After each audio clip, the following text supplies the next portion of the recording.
নমস্কার, একেবি টিভিতে আপনাদের সবাইকে স্বাগত জানাচ্ছি।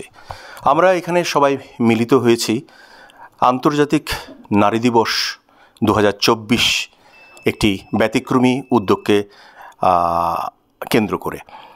আমরা একেবি টিভি এবং আর্শিকতার পক্ষ থেকে এবছর অর্থাৎ আন্তর্জাতিক নারী দিবস 2024কে কেন্দ্র করে আমরা আমাদের সোসাইটির, এই সমাজের এবং এই রাজ্যের 5 জন নারী, বিশেষ সম্মানের অধিকারী নারীকে আমরা বেছে নিয়েছি বা নির্বাচন করেছি বললেও ভুল হবে না।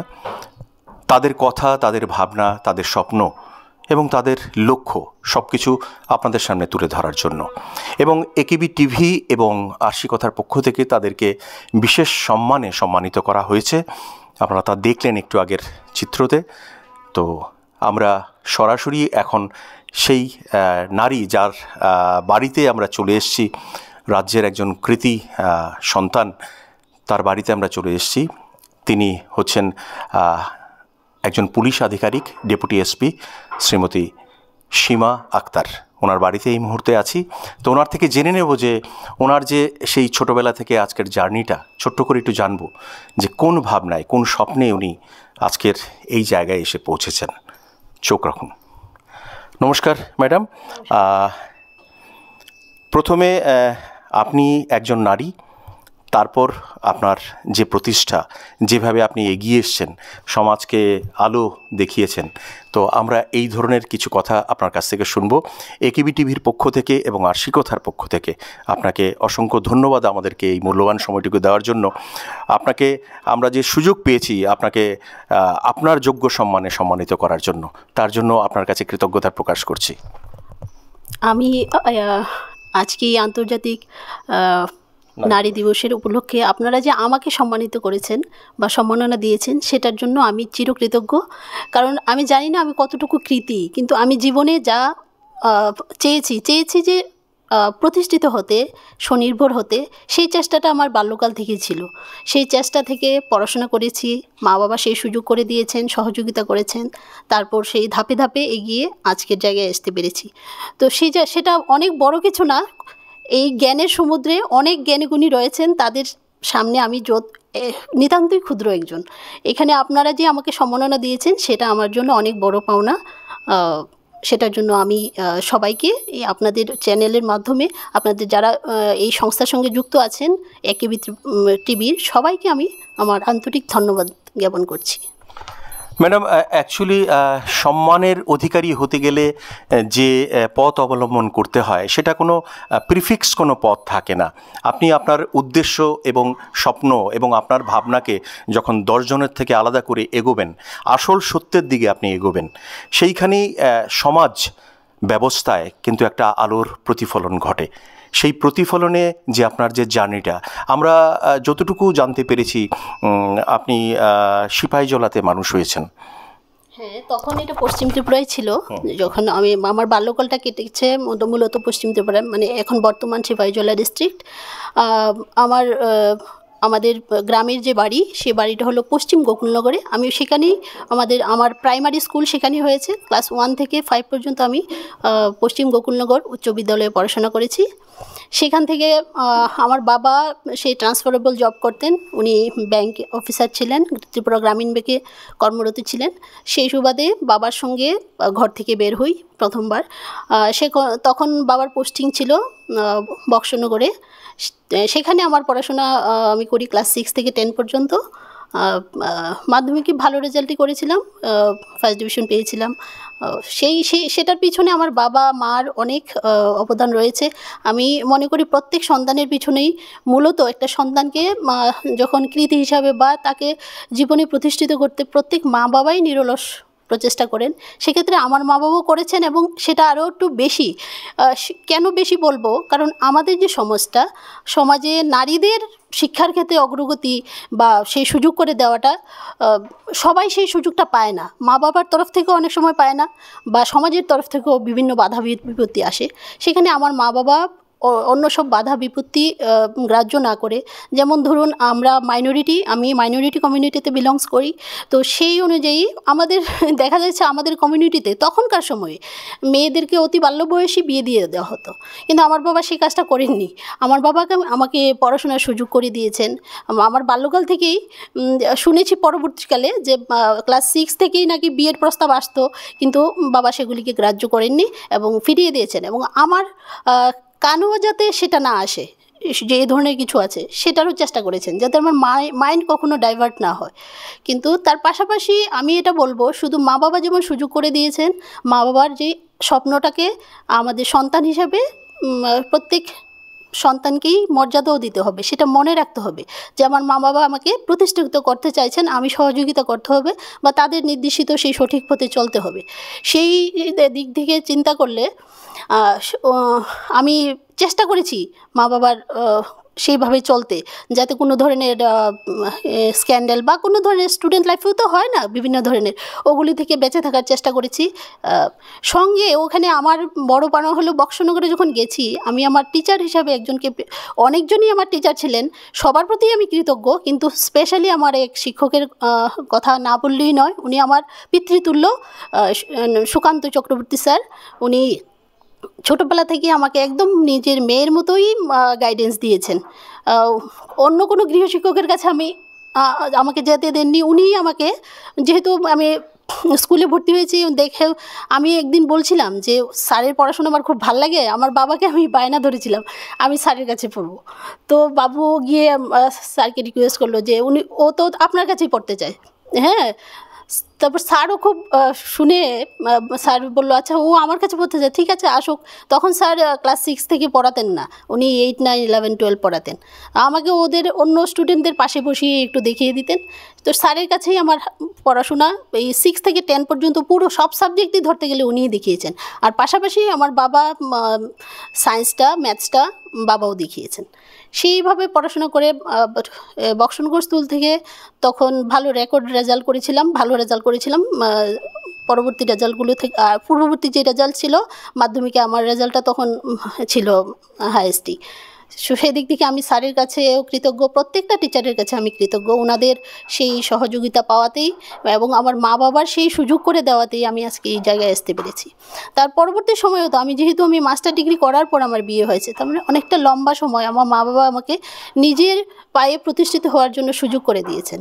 তো এই জায়গাতে আমি এখন যেহেতু পুলিশ ডিপার্টমেন্টে আছি, পুলিশ ডিপার্টমেন্টে থাকাকালীন আমি দেখতে পাই মেয়েদের মধ্যে যে ধরনের ক্রাইমগুলি দেখতে পাই, বিশেষ করে ত্রিপুরাতে তো যে ক্রাইমগুলো হচ্ছে, ওই ক্রাইমগুলির মধ্যে দেখা যায় মেয়েদের ইলোপমেন্ট, মানে কোনো ছেলের সঙ্গে লাভ অ্যাফেয়ারে জড়িত হয়ে তারপর বাড়ি থেকে পালিয়ে যায়, সেটা মা বাবার জন্য অনেকটা কষ্টের। আর তার জীবনের জন্য, এটা মেয়ের জীবনের জন্য সেটা তো সত্যিই ধ্বংসের দিকে চলে যায় অনেকটাই।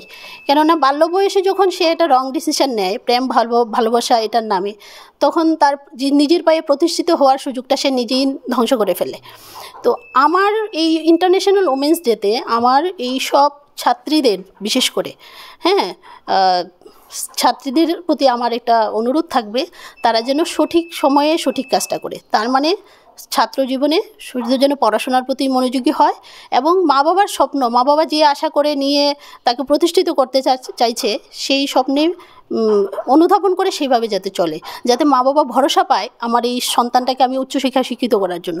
অনেক ক্ষেত্রে দেখা যায় গ্রামে গঞ্জে অনেক ট্যালেন্টেড ছাত্রীরাও বা ছাত্ররাও বলতে পারেন, কি হয় তারা এই রং ডিসিশন নিয়ে ফেলে, তখন জীবনটা এখানেই থেমে যায়।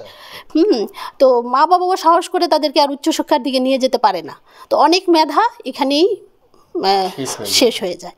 তো এই জন্য আমার অনুরোধ থাকবে, সবার প্রতি একটা মেসেজ থাকবে, সঠিক সময়ে সঠিক সিদ্ধান্তটা নাও। নিজের জীবনে কোনো জীবনসঙ্গী যদি কাউকে বাছাই করতে হয়, সেটার জন্য যথেষ্ট সময় আছে, সেটা সঠিক সময়ে যাতে পড়াশোনার পরে নিজের এটা প্রতিষ্ঠার পথে এগিয়ে গিয়ে তখন যাতে করে, আর নইলে নিজের জীবনটা ধ্বংসের দিকে যায় বিশেষ করে। সেটাই থাকবে। আর আমি তো মাধ্যমিক পড়েছি, মাধ্যমিক পর্যন্ত বক্সনগরে যে স্কুল, তারপর সেখান থেকে আমি চলে আসি মহারানী তুলসীবতী গার্লস এইচ স্কুলে। সেখানে আমি 11-12 2 বছর পড়াশোনা করি। এরপর এমবিবি কলেজ, সেখান থেকে বিএসসি, তারপর এমবিবি কলেজের পর ত্রিপুরা ইউনিভার্সিটি থেকে ম্যাথমেটিক্সে আমি এমএসসি করি। আমি যদিও সিম্পল গ্র্যাজুয়েশন করি, অনার্স ছিল না, কিন্তু গ্র্যাজুয়েশনে ভালো মার্কস থাকায় আমি এমএসসিতে চান্স পাই ওই ম্যাথমেটিক্সে এমএসসি করি। হ্যাঁ, এমএসসিতে চান্স পাস করার পরে 2003-তে তখন আমার বিয়ে হয়। বিয়ের পর পরপরই 2 সন্তান আসে। 2003-তেই আমার বিয়ে হয়। বিয়ের পর 2004-এ আমার ছেলের জন্ম হয়, প্রথম সন্তান। 2005-এ আমার মেয়ের জন্ম হয়। তার মানে উইদিন ওদের মধ্যে গ্যাপটা খুবই কম, 1 বছর 3 মাস 4 মাসের। তো ওই 2 বাচ্চাকে তখন নিয়ে খুব কষ্ট করতে হয়েছে। তখনও মা বাবার সহযোগিতা পেয়েছি, স্বামীর সহযোগিতা পেয়েছি। এরপরে যে আমার এই কর্মক্ষেত্রে আসা, সেটার ক্ষেত্রে আমি বলবো মা বাবা শিক্ষায় শিক্ষিত করে দিয়েছেন, অনুপ্রেরণাও দিয়েছেন যে তুমি নিজের পায়ে প্রতিষ্ঠিত হও। সেই ইচ্ছাটা তো আমার ছিল, কিন্তু সেটাকে বাস্তবায়িত করতে আমি সঙ্গী হিসেবে পেয়েছি আমার স্বামীকে, যে আমাকে প্রতিনিয়ত উৎসাহ জুগিয়েছে, সাহস জুগিয়েছে, সহযোগিতা করেছে জীবনের প্রতিটি ক্ষেত্রে। তো আমার মতো সে সহযোগিতা পেলে অনেক মেয়েই হয়তো আরও ভালো জায়গায় যেতে পারতো। হ্যাঁ, আমি বলবো এটাও একটা ভাগ্যের ব্যাপার। এখানে আমি ভাগ্যবতী, আমি নিজেকে বলবো, কারণ আমি সেই সহযোগিতাটা পাচ্ছি। কিন্তু এখন দেখতে পাচ্ছি অনেক মেয়েরাই সেই সহযোগিতাটা পাচ্ছে না, বরঞ্চ মেয়েরা এখন weaker section of the society হিসাবে পরিচিত। তার মানে তারা লাঞ্ছিত, বঞ্চিত বিভিন্ন ক্ষেত্রে, জীবনের প্রতি ক্ষেত্রেই। হ্যাঁ, আর আমি পুলিশ ডিপার্টমেন্টে আসার সুবাদে তো সেই জিনিসটা আরও ভালোভাবে প্রত্যক্ষ করছি। সাংসারিক ঝামেলা, ডোমেস্টিক ভায়োলেন্স, অনেক কিছু ফেস করে তারপর মেয়েরা এগিয়ে যাচ্ছে। তো আসলে আন্তর্জাতিক নারী দিবস সেলিব্রেশনের যে মূল উদ্দেশ্যটা তো সেটাই, এই যে মেয়েদের প্রতি লাঞ্ছনা বঞ্চনা যে সেগুলি যাতে হচ্ছে, ওটা যাতে মানে সবাই যাতে সচেতন হয়ে ওটা যাতে কম করা হয়। তো সেই দিক থেকে আমি বলবো যে এই যে আন্তর্জাতিক নারী দিবসের যে মূল উদ্দেশ্য, সেটাকে যদি আমরা সফল করতে হয়, তাহলে আমাদের ঘরের পরিবেশটা সবার প্রথম আমাদের দরকার, ঘরের মধ্যে সচেতনতা। এবং সেই ঘরের সচেতনতাটা শুধু আমি মুখে বলে হবে না, সেটা আমার মনে হয় আমাদের কাজে কর্মে দেখাতে হবে। যেমন আমার পরিবারে আমার 2 সন্তান, একজন ছেলে একজন মেয়ে। আমি যদি আমার মেয়েকে বলি যে মা তুমি ঘরটা ঝাড় দিয়ে দাও, তোমার রুমটা তুমি পরিষ্কার করো, আমার উচিত আমার ছেলেকেও বলা যে তুমিও তোমার রুমটা পরিষ্কার করো। আর যদি সেটা না করি, তাহলে সে ভাববে যে এটা মেয়ের কাজ, এটা ছেলের কাজ। এই যে দুটো ডিসক্রিমিনেশন, এটা কিন্তু ঘর থেকেই ধারণাটা তৈরি হয়ে যায়। তাহলে সে পরবর্তী জীবনে গিয়ে তখন সে সেইভাবেই একটা নারীকে ট্রিট করবে। হ্যাঁ, আমাদের দোষ কি? এই যে পুতুল দিয়ে খেলছে, এটা মানে ছেলে, হ্যাঁ এটা শুধু মেয়েরা খেলবে। আমরা একটা প্রি কনসেপ্ট একটা ধারণা নিয়ে থাকি, এটা ছেলেরা করবে না, বা গাড়ি দিয়ে শুধু ছেলেরাই খেলবে। এটা যাতে না হয় সব কিছুই। এবং যেমন রান্নাবান্নার কাজ, কখনো মা দেখা যায় বেশিরভাগ ফ্যামিলিতেই মারা বলে একটু পাশে আসো, তোমার তো পরে গিয়ে রান্নাবান্না করতে হবে, আসো একটু রান্নাবান্নার কাজ শিখে নাও। তো এই কথাটা যেন মা না বলে। আমার মনে হয় রান্নাবান্নার কাজটা দুজনকেই, ছেলে মেয়ে দুজনকেই শিখতে হবে। যে তোমাদের লাইফ পরবর্তীতে আছে, তুমি একা চলতে পারো, তুমি হোস্টেলে থাকতে পারো, তোমারও শেখা উচিত। হ্যাঁ, শুধু সংসারের প্রয়োজনেই না। আর কর্মক্ষেত্রের ব্যাপারটা বলবো, কোনো নারী যদি কর্মক্ষেত্রে আসতে চায়, সেটা তার নিজের চয়েস। সে যদি ঘরের ক্ষেত্রেও কমফোর্টেবল থাকে, ঘরের কাজ করে, সেটাও তার নিজের চয়েস। কিন্তু সেই চয়েসটার ক্ষেত্রে আমি বলবো যে যেসব হাউস ওয়াইফরা মানে ঘরের কাজ করছেন, হাউস মেকার যারা, ওরা কিন্তু গুরুত্বপূর্ণ দায়িত্বটা পালন করছেন। সেটাকে রিকগনিশন দিতে হবে, মানে আমাদের সম্মান দিতে হবে যে ওনারাও কিন্তু গুরুত্বপূর্ণ একটা বিষয় করছেন, যেটার জন্য ওনারা কোনো বিনিময় পাচ্ছেন না। হ্যাঁ, প্রতিনিয়ত করেই যাচ্ছেন। তো এই সব ধারণাগুলি আমাদের পাল্টাতে হবে। আর অতীতে যা হয়ে গেছে মেয়েদের প্রতি অত্যাচার অবিচার, সেগুলি আমরা পরিবর্তন করতে পারবো না, কিন্তু আমাদের হাতে এখনও ভবিষ্যৎ রয়েছে, বর্তমান রয়েছে। আমরা যদি বর্তমানে সেইভাবে আমাদের চিন্তা ধারণাটাকে পরিবর্তন করি, এবং সেটা ঘর থেকেই যদি আমরা পরিবর্তনটা শুরু করি, নিজের সন্তান ভাই বোন সবার মধ্যে যদি সেই ধরনের চিন্তাভাবনা নিয়ে আসি, তাহলে আন্তর্জাতিক নারী দিবসের যে মূল উদ্দেশ্যটা আমার মনে হয় ধীরে ধীরে সফল হবে। আর আরেকটা জিনিস, নারী দিবসে যেমন নারীদের ক্ষমতায়ন হচ্ছে, এটার পাশাপাশি এটা বলবো ক্ষমতায়নের পাশাপাশি কিছু অধ্যুতপনাও বাড়ছে। হ্যাঁ, সেটা আমি ইয়েতে যেহেতু আছি পুলিশ ডিপার্টমেন্টে কিছু কিছু অনুধাবন করতে পারি। তো সেই জিনিসটা ব্যালেন্স করতে হবে, নারীদেরও মনে রাখতে হবে যে আমাদের যে অধিকার দেওয়া হচ্ছে সেটা মানে সেটা সুবিচার বা এটাকে সুব্যবহার করতে হবে, এটা যাতে অন্যায়ভাবে না করে। বিভিন্ন ধরনের আইন রয়েছে মেয়েদের জন্য, স্পেশাল আইন রয়েছে, পক্সো অ্যাক্ট রয়েছে, মানে চাইল্ডদের জন্য, মহিলাদের জন্য বিভিন্ন ধরনের অনেক ওমেন ফ্রেন্ডলি ল রয়েছে। তো ওইগুলির যাতে মিসইউজ না হয় সেটাও নারীদের প্রতি, নারীদের উচিত, একটা মৌলিক দায়িত্ব তাদের, একটা বিবেকের দায়িত্ব থাকা উচিত যে না, এটা মিসইউজ যাতে আমি না করি, সামাজিক দায়িত্ব থাকা উচিত। সেই এগুলোই থাকবে আমার বার্তা। আমি তো আসলে অনেক আমার ডিপার্টমেন্টে অনেক গুণীরা রয়েছেন, আমার আগে রয়েছেন যিনি প্রথম ত্রিপুরা পুলিশের প্রথম মহিলা টিপিএস অফিসার রমা রক্ষিত ম্যাডাম, উনারাই। তারপর রয়েছেন আমাদের সুদেষ্ণা ভট্টাচার্য ম্যাডাম, রয়েছেন শর্মিষ্ঠা ম্যাডাম, টিপিএস যারা টিপিএস হিসেবে জয়েন করেছেন, রয়েছেন আমাদের প্রিয়া মাধুরী মজুমদার ম্যাডাম, মীনা কুমারী দেববর্মা ম্যাডাম, ওনারা আমাদের সিনিয়র। তারপর আমরা এসেছি রমা রক্ষিত ম্যাডাম। আমি বলবো যে ত্রিপুরা পুলিশে মেয়েদের যে আগমনটা, মানে এই টিপিএস স্তরে উনি এটা রাস্তাটা খুলে দিয়েছেন। কারণ উনি যেই পরিস্থিতিতে পরবর্তীতে আমরা শুনতে পেরেছি, যে স্ট্রাগল করে উনি ট্রেনিং করে এসেছেন বা জবটা করেছেন, সত্যি সেটা উনি আমাদের পথিকৃৎ। হ্যাঁ, উনি আমাদের জন্য রাস্তাটা সুগম করে দিয়েছেন, একা ট্রেনিং করেছেন বাকি সব পুরুষদের সঙ্গে। আমাদের ব্যাচে তো আমরা 4-5 জন ছিলাম ওমেন, তো আমাদের জন্য ততটা চ্যালেঞ্জিং হয়নি যতটা উনি ফেস করেছেন। তো ওনার থেকে তো আমরা পেয়েছি। সেই সেম শর্মিষ্ঠা ম্যাডাম, উনিও একা ছিলেন, প্রিয়া মাধুরী ম্যাডাম একা ছিলেন। আমাদের ব্যাচে আমরা 4-5 জন প্রথম ছিলাম। তো ওনারা আমাদের পথিকৃৎ ডিপার্টমেন্টে, ওনাদের অবদান অনেক বেশি আমি মনে করব। এবং আমি ওনাদেরকেও এই দিবসের মাধ্যমে সম্মাননা প্লাস আমার আন্তরিক শুভেচ্ছা জ্ঞাপন করছি। সবাইকে, সব নারীদেরকেই দিচ্ছি, পাশাপাশি পুরুষদেরও জানাচ্ছি এই দিবসের শুভেচ্ছা। কারণ সেই জন্য যে পুরুষরা যদি এই দিবস সম্পর্কে বা এটার উদ্দেশ্য সম্পর্কে না জানে, তাহলে এই দিবসের সার্থকতা থাকবে না। কারণ আমরা জানি পৃথিবীতে প্রায় অর্ধেক নারী প্রায় অর্ধেক নর আছেন। তো একটা পৃথিবীটা যদি উন্নতির দিকে, সমাজটা যদি উন্নতির দিকে যেতে হয়, তো নারী পুরুষ সবাই পাশাপাশি থাকতে হবে। একজন আরেকজনের প্রতিদ্বন্দ্বী হলে হবে না। অনেক সময় দেখা যায় যে না, পুরুষদেরকে মেয়েরা প্রতিদ্বন্দ্বী ভাবে। আমি প্রতিদ্বন্দ্বী ভাবতে রাজি নই, আমি সহযোগী ভাবতে আগ্রহী। হ্যাঁ, তো সেই আমার কথা থাকবে। আর কারণ আমরা সবাই জানি, কবি অনেক আগেই বলে গেছেন, কবির ভাষায় আছে, পৃথিবীতে যা কিছু সৃষ্টি চিরকল্যাণকর, অর্ধেক তা করিয়াছে নারী, অর্ধেক তার নর। তো এই ধারণাটা যদি আমরা সবসময় মনে রাখি এবং সেইভাবে কাজ করি, তাহলে তো নারী দিবসের সার্থকতা আসবে এবং আমাদেরকে, নারীদেরকে এত বঞ্চনার শিকার হতে হবে না, আস্তে আস্তে সেটা কমে আসবে আমি মনে করি। সেই আমাদের কোনো প্রশ্ন রাখতে হলো না, যাকে আমরা সম্মান জানালাম। তো ছোট্ট দুটি কথা আছে, চোখ রাখুন একেবি টিভির পর্দায়।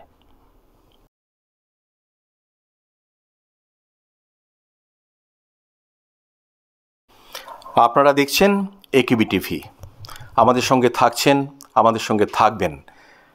আগামী দিনেও এইভাবেই আমাদেরকে সঙ্গদান করবেন। আমরা আপনাদের সামনে রাজ্য এবং দেশ বিদেশ তথা নানা জায়গায়, নানা স্তরের কিছু উল্লেখযোগ্য মানুষের কথা আপনাদের সামনে তুলে ধরব, উল্লেখযোগ্য বিষয় আপনাদের সামনে তুলে ধরব।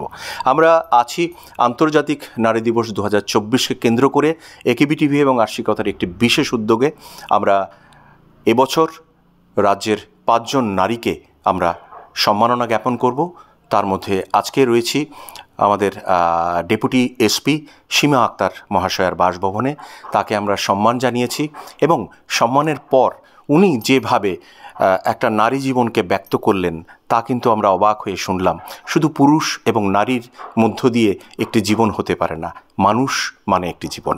সেই মানুষ হিসাবে উনি আখ্যা দিলেন নারী এবং পুরুষকে সমমর্যাদায়, সম অধিকারে।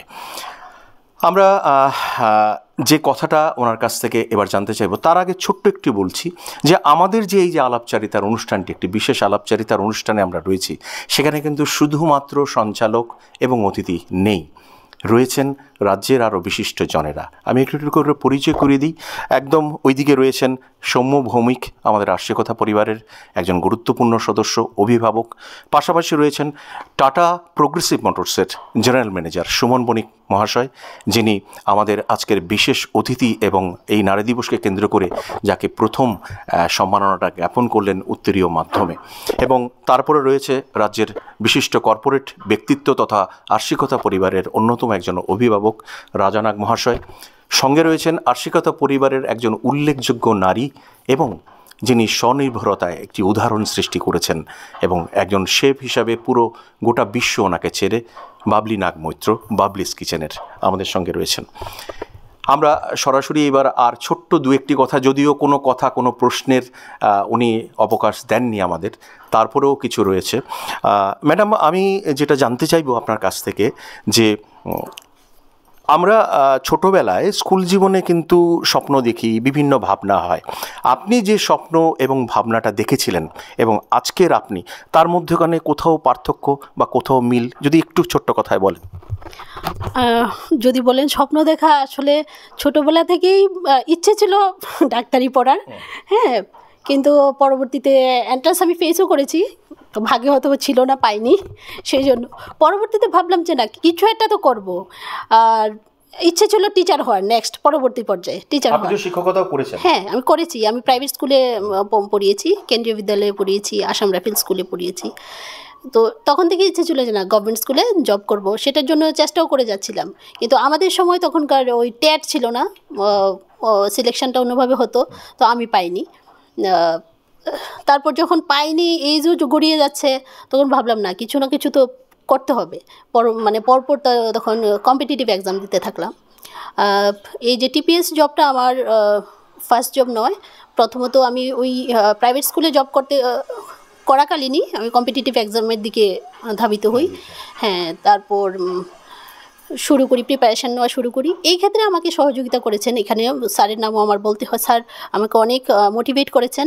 আমাদের স্কুল অফ সায়েন্সের যে উনি কর্ণধার, হ্যাঁ অভিজিৎ স্যার, ওনার প্রতিও আমি কৃতজ্ঞ। উনি আমাকে অনেক মোটিভেট করেছেন। আমার এগিয়ে যাওয়ার ক্ষেত্রে ওনারও অবদান রয়েছে। উনি আমাকে সঠিক গাইডেন্স দিয়েছেন। তো আমি ওখানে গিয়ে ভর্তি হই ওনার এখানে। কিন্তু আমার যেহেতু বাচ্চা কাচ্চা, তারপর আমার জবও করছি পাশাপাশি, এটা প্রাইভেট, সব কিছু মিলিয়ে আমি প্রতিনিয়ত রেগুলার ক্লাস করতে পারতাম না। কিন্তু স্যারের কাছে আমি অনুরোধ করেছিলাম, স্যার আমাকে যাতে ম্যাটেরিয়ালগুলি আমাকে দেওয়া হয়। স্যার বলেছে তুমি যখন আসবে তখনই নিয়ে যাবে, কোনো প্রবলেম নেই, তুমি আসো। স্যার আমাকে এইভাবেই সহযোগিতা করছে প্রতি ক্ষেত্রেই। আমি সবগুলি ক্লাস করতে পারিনি, স্যার থেকে ম্যাটেরিয়াল এনেছি, স্যারের গাইডেন্স নিয়েছি, সেভাবে এগিয়ে গেছি। তো আস্তে আস্তে প্রথমত আমি ফার্স্ট কম্পিটিটিভ এক্সাম যেটা দিয়েছি, এটা টিপিএসসির নিজস্ব যে সেক্রেটারিয়েট টিপিএসসি কমপ্লেক্স, ওনাদেরই এলডিসি জন্য এটা পরীক্ষা হয়, সেই পরীক্ষাটা দিয়েছিলাম। ওখানে আমি ফার্স্ট হই ওই এক্সামে। তো জয়েন করি সভাপতি ওটাতে জয়েন করি, সঙ্গে সঙ্গে তো একটার পর একটা এক্সাম দিচ্ছিলাম আমি।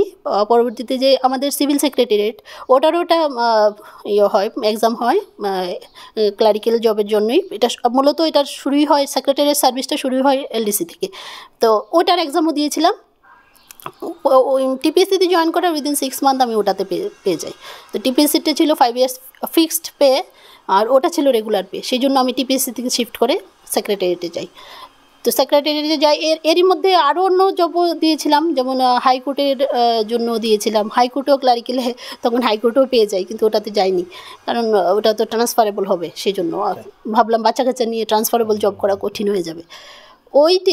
তারপর সেক্রেটারিয়েটে যখন জয়েন করেছি, এমনিতেও প্রিপারেশান তখন ছিল অল্প অল্প, কিন্তু টিসিএস টিপিএস বা এটা সিভিল সার্ভিস দেব, সেই ধারণাটা তখনও করতে পারিনি। কারণ ভাবলাম যে আমার 2 সন্তান নিয়ে ফ্যামিলি করে আমি কিভাবে ওইখানে যেতে পারবো কি না। এই ক্ষেত্রে একদিন স্যারের সঙ্গে দেখা হয়ে যায়, অভিজিৎ স্যারের সঙ্গে সেক্রেটারিয়েটে। স্যার আবার আমাকে বললো, তুমি কেন এখনও থেমে আছো, কেন এক্সাম দাও। তো স্যারের কথাটাও মনে রেখেছি, আর সঙ্গে একটু অনুপ্রেরণা পেয়েছি যখন আবার শুরু করেছি।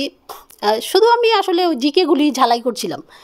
তারপর ভাবলাম যে না, ওই বছর থেকে প্রথমত এই প্রিলিমস এক্সাম চালু হয়, এই যে সিভিল সার্ভিসের জন্য প্রিলিমস।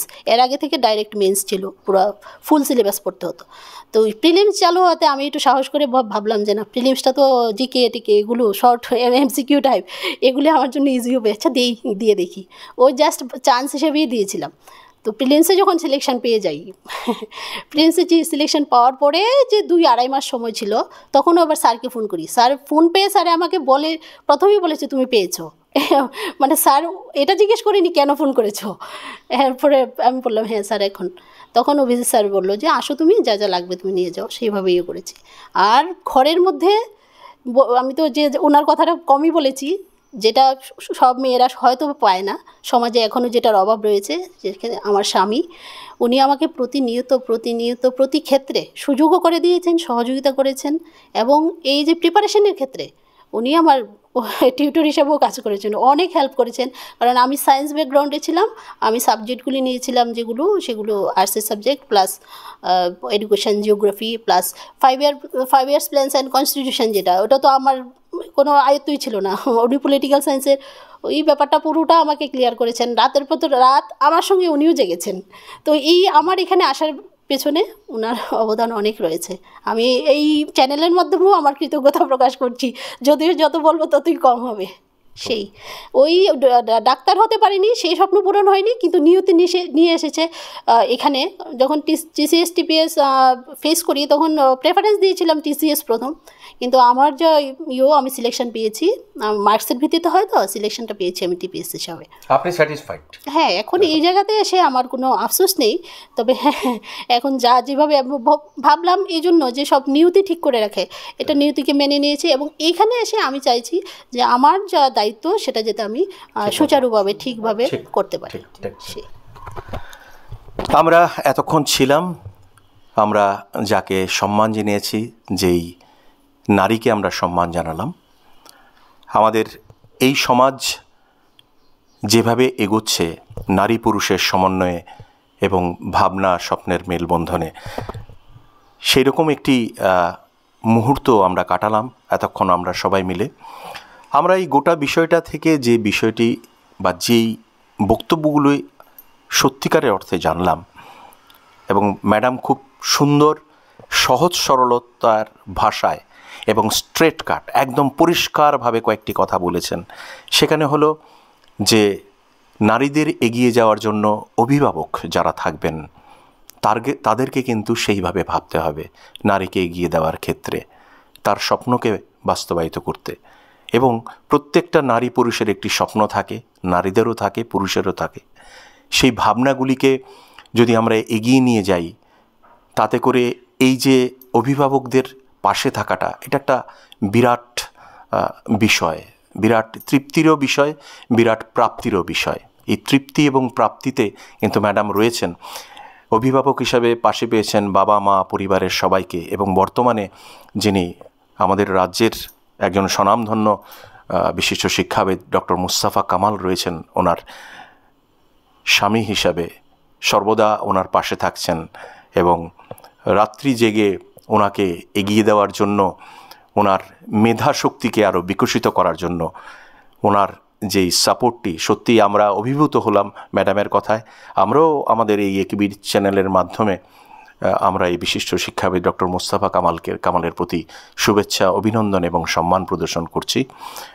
আমরা এইভাবেই নারী জাগরণ, নারী ক্ষমতায়ন, নারী স্বাধীনতা বিষয়গুলিকে এইভাবেই দেখব, যে একটি স্বপ্নে এগোবো। বিখ্যাত মনীষীদের উক্তি আছে কিন্তু, যে কখনো থেমে থাকা চলবে না, যেটা রাজ্যের আরেকজন শিক্ষাবিদ অভিজিৎ ভট্টাচার্য মহাশয় বলেছেন ওনাকে, যে তুমি এখনও থেমে আছো, থেমে থাকবে না, এগো। তো আমরা থামবো না, কখনো এগোতে হবে, আস্তে আস্তে চলতে হবে, হাঁটতে হবে, কখনো কখনো দৌড়তে হবে। যখন হাঁটা দৌড় বন্ধ হয়ে যাবে, তখন হামাগুড়ি দিয়ে হলেও এগোতে হবে। এইভাবেই আমরা এগিয়ে যাব। এবং সমাজের এই যে প্রতিফলন, এনাদের মতো নারী ব্যক্তিত্বদের প্রতিফলন আমাদের সমাজ ব্যবস্থার উন্নয়নে কিন্তু একটি প্রধান বিষয় এবং প্রধান উপযোগী। তো এইভাবেই আমরা এগোবো। আপনারা সকলেই একেবি টিভির পর্দায় নজর রাখবেন। আমরা এই ধরনের উল্লেখযোগ্য বিষয় এবং উল্লেখযোগ্য ব্যক্তিত্বদের আপনাদের সামনে আনব, তাদের কথা, ভাবনা, স্বপ্ন সব তুলে ধরব। এইভাবেই আমরা একে একে আস্তে আস্তে ধীরে ধীরে শুধু রাজ্য নয়, শুধু সমাজ ব্যবস্থা নয়, সার্বিকভাবে গোটা পৃথিবীর অংশীদারত্ব নিয়ে এগিয়ে যাব। চোখ রাখবেন একিউবি টিভির পর্দায়।